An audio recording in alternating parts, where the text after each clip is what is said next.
This is Jim Emter, Van Ahn Co, Alexandria, Minnesota, with your closing grain and livestock comments for August 5th, 2021. Corn market up 6 1/4, beans up 3 3/4, Chicago wheat down 4 1/2, Minneapolis up 3/4 of a cent, Kansas City down 2 3/4. Back forth, all around, choppy consolidation, same old, different day. That's the story around the market. We did see a private sale of 300,000 metric tons of soybean. That got the bean market lifted up, but we're just struggling to extend on strength, and that's just it's a seasonal time frame. We struggle to really do much of anything to the top side unless we get fed bull information.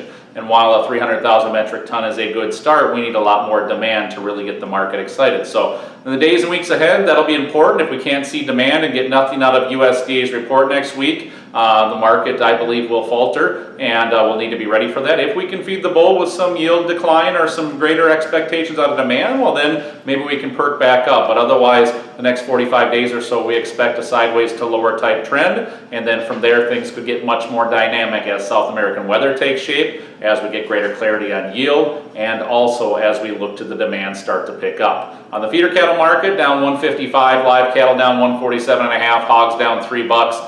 Just a market that's a little bit on edge right now. African swine fever, obviously one of the big stories this week, and that hog market kind of came back and traded limit down again.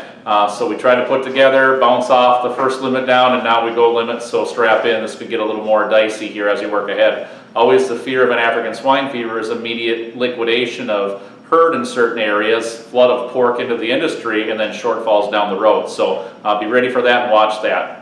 As you look to the live cattle, stumbled today against key highs. That's not a great close today. Tomorrow will be of importance. You know, exports were a bit of a miss today, but we'll just need to kind of get some clarity here. And if we start to develop a trend here, we're just going to need to be attentive. This is a seasonal pattern, a lot like grains, where the cattle market does stumble a little bit and tends to break down. So that too we need to know is a normal trend. This has been Jim Emter, Van Ahn Co, Alexandria, Minnesota. Trading in futures and options involves risk of loss and is not suitable for all producers. Past performance is not indicative of future results. This is a solicitation. Have a great afternoon.